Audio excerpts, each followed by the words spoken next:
আসসালামু আলাইকুম। এখন শুনবেন সংবাদ শিরোনাম। ভয়াবহ জ্বালানি যুদ্ধে রূপ নিচ্ছে ইসরায়েল ইরান সংঘাত। আজও জ্বলছে তেহরানের তেলের ডিপো, পাইপলাইন। লোহিত সাগরে দুটি যুদ্ধজাহাজ পাঠাবে ফ্রান্স। ফিলিং স্টেশনে তেলের জন্য দীর্ঘ অপেক্ষা। জ্বালানি সহযোগিতার বিষয়ে চীন ভারতের সাথে আলোচনা চলছে জানালেন অর্থমন্ত্রী। হাদি হত্যার আসামি ফয়সাল আলমগীরকে ফেরাতে ঢাকার তৎপরতা। দিল্লি অনুমতি দিলে কলকাতায় পাঠানো হবে তদন্ত কর্মকর্তা। দারিদ্র্য বিমোচনে জাকাতের কার্যকর ব্যবহারের নির্দেশ প্রধানমন্ত্রীর। 37,500 ফ্যামিলি কার্ড বিতরণ কাল। আসসালামু আলাইকুম। এতক্ষণ শুনছিলেন সংবাদ শিরোনাম, এখন শুনবেন বিস্তারিত। ইরান ইসরায়েল যুক্তরাষ্ট্রের ত্রিমুখী সংঘাত এখন রূপ নিয়েছে জ্বালানি যুদ্ধে। শুরুতে লক্ষ্যবস্তু সামরিক স্থাপনা থাকলেও এখন পরস্পরের জ্বালানি স্থাপনা টার্গেট করে চলছে পাল্টাপাল্টে হামলা।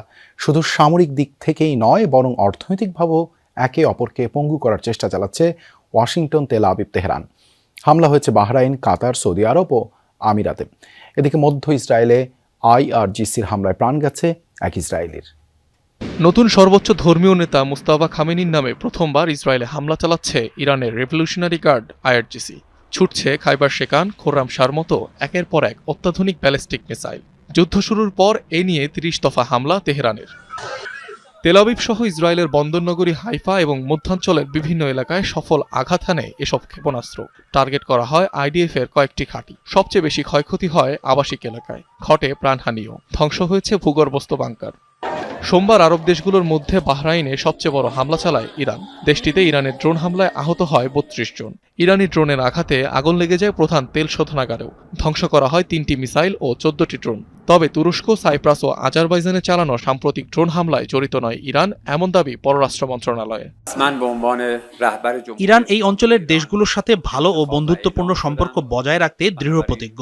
তবে অন্য দেশগুলোর ভূখণ্ড ব্যবহার করে আমাদের বিরুদ্ধে হামলা চালানো হলে আমাদের আত্মরক্ষার অধিকারও আছে।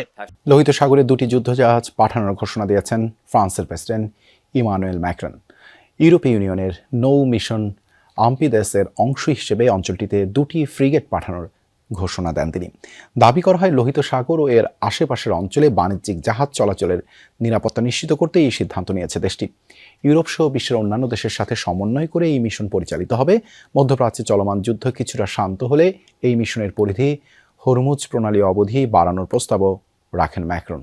2024 সালে লোহিত সাগর ও আশেপাশের সমুদ্রপথে যাতায়াতকারী বাণিজ্যিক জাহাজে হুতি বিদ্রোহীদের আক্রমণ ঠেকানোর উদ্দেশ্যে শুরু হয়েছিল অপারেশন আম্পিদাস নামের এই নৌ মিশন।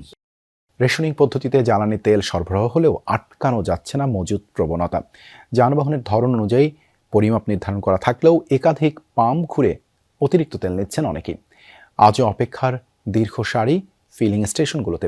বেসরকারি পাম্প কর্তৃপক্ষ বলছে, ডিপো থেকেই এখন তেল মিলছে চাহিদার চেয়ে কম। তবে রাষ্ট্রায়ত্ত ফিলিং স্টেশনগুলোতে তেল সরবরাহ এখনও স্বাভাবিক। বাংলাদেশ পেট্রোলিয়াম কর্পোরেশনের এই পাম্পটি রাজধানীর পরিবাগে, যেখানে গত 3 দিনে একবারও ফুরায়নি তেলের মজুত। সকাল থেকেই দীর্ঘ লাইন ঠেলতে হলেও নির্ধারিত তেল পাচ্ছেন সবাই। কিন্তু অভিযোগ, একটি মোটরযান দিনে কতবার তেল নিচ্ছে তা যাচাইয়ের সীমাবদ্ধতার কারণে অতিরিক্ত তেল নেয়ার সুযোগ থাকছে। তাই রেশনিং পদ্ধতির কার্যকারিতা নিয়েও প্রশ্ন থেকেই যায়। আরেকটা স্টেশনে যে আমার তো দেখতেছে না। তেল সমৃদ্ধ মধ্যপ্রাচ্যে যুদ্ধের কারণে জ্বালানির সংকট দেখা দেয় বিকল্প উৎস খুঁজছে বাংলাদেশ। চীন, ভারত সহ কয়েকটি দেশের সাথে সহায়তা চেয়ে আলোচনা চলছে বলে জানিয়েছেন অর্থমন্ত্রী। বলেন, জ্বালানি সংকট বিবেচনা করে সরকার অর্থনৈতিক কর্মসূচি সাজাচ্ছে। এর আগে চীনা রাষ্ট্রদূত বলেন, জ্বালানির ক্ষেত্রে সহযোগিতা চাইলে আলোচনা হতে পারে বাংলাদেশের সাথে। কনসুলার অ্যাক্সেস পেলে বাংলাদেশ তদন্ত কর্মকর্তা পাঠাবে কলকাতায়। তারপর জিজ্ঞাসাবাদ শেষে বন্দি প্রত্যর্পণ চুক্তির আওতায় ওসমান হাদি হত্যা মামলার 2 আসামি ফয়সাল আর আলমগীরকে ফেরানোর চেষ্টা করা হবে বলে জানিয়েছেন পররাষ্ট্র প্রতিমন্ত্রী শামা ওবায়েদ। আর স্বরাষ্ট্রমন্ত্রী সালাউদ্দিন আহমদ বলেছেন, দ্রুতই তাদের দেশে ফিরিয়ে এনে বিচারের মুখে দাঁড় করানো হবে। গেল বছরের 12ই ডিসেম্বর প্রকাশ্যে দিবালোকে গুলি করা হয় ইনকিলাব মঞ্চের মুখপাত্র শরীফ ওসমান হাদিকে। গুলি করার 12 ঘন্টার মধ্যে ময়মনসিংহের হালুয়াঘাট সীমান্ত দিয়ে অবৈধভাবে ভারতে পালায় হাদিকে গুলি করা ফয়সাল করিম আর মোটরসাইকেল চালক আলমগীর। ভারতের বিভিন্ন এলাকায় ছদ্মবেশে ছদ্মনামে ঘোরাঘুরির পর পশ্চিমবঙ্গের বনগাঁ এলাকায় আত্মগোপনে ছিল দুজন। শেষমেশ ভারতের পশ্চিমবঙ্গের এসটিএফ বাহিনীর হাতে গ্রেফতার হয় ফয়সাল আলমগীর। এখন তারা অবৈধ অনুপ্রবেশের মামলায় 14 দিনের পুলিশ হেফাজতে। সবশেষ হাদি হত্যা মামলার তদন্তে থাকা সিআইডি বলছে শুরু হয়েছে ভারতের সাথে আনুষ্ঠানিক যোগাযোগ। এখন তাদেরকে না নিয়ে আসলে এবং এটার যে মূল ডিজাইনারকে এই ঘটনাটা কারা ঘটাইছে এটা যদি সম্পূর্ণ আমরা রিভিল করতে না পারি তাহলে তদন্তটা সম্পূর্ণ হবে না, কারণ আমরা চার্জশিট দিতে পারবো না। অ্যাটলিস্ট আসামি দুটো এখন কোথায় আছে কেউ আছে এটা আমরা জানি, এবং তাদেরকে নিয়ে আসার জন্য যা লিগ্যাল ফ্রেমওয়ার্ক দরকার সেটাও আমাদের আছে। মামলার বাদীর কাছে প্রশ্ন ছিল কতটা সময় লাগবে তাদের দেশে আনতে। যেহেতু সে অন্য মামলায় অ্যারেস্ট বা অন্য অভিযোগে, ওই অভিযোগে তার বিচার হওয়ার পরেও আসতে পারে, অথবা এই মুহূর্তে যদি বাংলাদেশ থেকে তার কূটনৈতিকভাবে তার সাথে বন্ধু বিনিময়ের জন্য এই মামলার কজ দেখিয়ে তাকে চাওয়া হয়। রাজনৈতিক ও দলীয় বিবেচনার বাইরে ফ্যামিলি কার্ড প্রকৃত দরিদ্র ও নিম্নবিত্ত পরিবারকে দেয়া হচ্ছে বলে জানিয়েছেন অর্থমন্ত্রী ও সমাজ কল্যাণমন্ত্রী। তারা দাবি করেছেন 37,500 পরিবারকে কার্ড দেওয়ার ক্ষেত্রে স্বচ্ছ প্রক্রিয়া অবলম্বন করা হয়েছে। আগামীকাল 10 মার্চ প্রধানমন্ত্রী ফ্যামিলি কার্ডের পাইলট প্রকল্প উদ্বোধনের পরপরই নির্ধারিত 2,500 টাকা পেয়ে যাবে পরিবারগুলো। মন্ত্রীরা বলেছেন এই কার্ডের কারণে ভিসিএফ ও ভিজিডি কার্ড বন্ধ হবে না, প্রকৃত দরিদ্ররাই আগের সুবিধাও পাবে।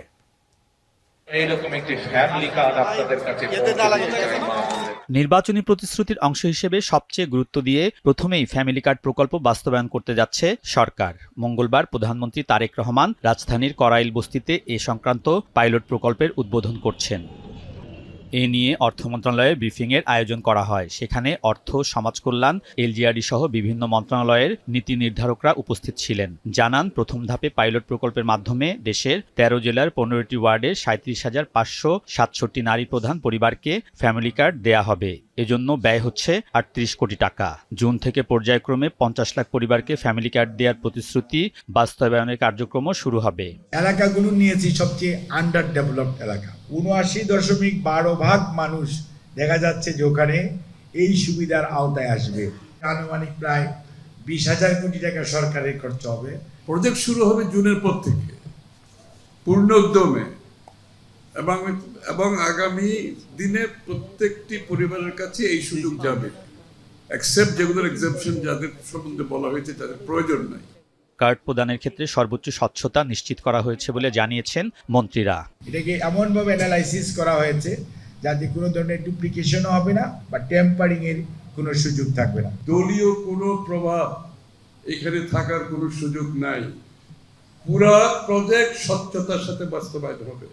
ফ্যামিলি কার্ডের কারণে ভিজিএফ, ভিজিডির মতো চলমান বিভিন্ন ভাতা দেওয়ার কর্মসূচি বন্ধ হবে না বলেও জানিয়েছেন সমাজ কল্যাণ